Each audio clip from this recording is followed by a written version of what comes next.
अस्सलाम वालेकुम भाई रहू ए निसार मारो भाव हॉस्पिटल में मोटी आयो तो भा ये हॉस्पिटल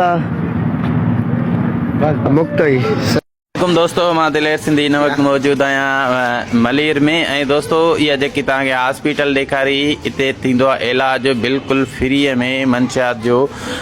जेको बि नशो कंदड़ हुजे आइस हुजे या भंग जो नशो कहिड़ो बि नशो हुजे इहो असांजो दोस्त आहे इहो निकिरी आयो हाणे मां हिन ॾे आयो हुयुमि हिन सां हाल हाल वठण अदा अस्सलाम वालेकुम वालेकुम अस्सलाम छा हाल आहे दोस्त ख़ैर टाइट लॻो पियो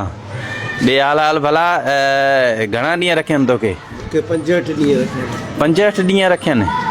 पोइ अंदर जो हाल हाल ॾे माहौल कीअं अरे माशाल्लाह सुकून लॻो पियो को टेंशन न मानी खाधो सभु टाइट अलॻि अलॻि बेड आहे सभु कुझु आहे हाँ टेंशन को भी न वीआईपी अस्पताल आहे अच्छा कपिड़ो धुलाई हर शइ मिले पाणी मिले सभु कुझु मिनरल वाटर बढ़िया किथे पाणी मिले अब इहा हॉस्पिटल भाउ खे असां छॾे आयासीं मुंहिंजे दोस्त जो भाउ आहे हिनखे छॾे आयासीं तक़रीबन 2 महीना 5 ॾींहं थी विया अथसि हाणे अॼु हिनखे असां हितां कढणु आयासीं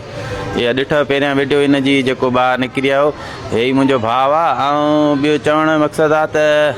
इहो छा तूं नशो कंदे भाऊ मां भंग पीअंदो चरस पीअंदो भंग ऐं चर्स पीअंदो हुयो हे हाणे कीअं फ़र्क़ु आहे हाणे शुक्र आहे मालिक हाणे छा कंदो हाणे पर कुझु बि कमकार रस्को थो हलायां असां रक्षो हलाईंदो अब ये सचल ॻोठ में रक्षो हलाईंदो अथव मलीर कोट मलीर काला बोर्ड जे पासे ॾे हिननि जी इहा हॉस्पिटल अथव जंहिं बि भाउ खे अगरि ओॾे वञिणो हुजे त असां कमेंट्स में ॿुधाए असां हुनखे लोकेशन मोकिलींदासीं उते इलाज बिल्कुलु फ्रीअ में अथव ठीकु आहे निसार वॾी महिरबानी दोस्त हा इंशाअल्लाह मदद कंदासीं ओके अल्लाह हाफ़िज़।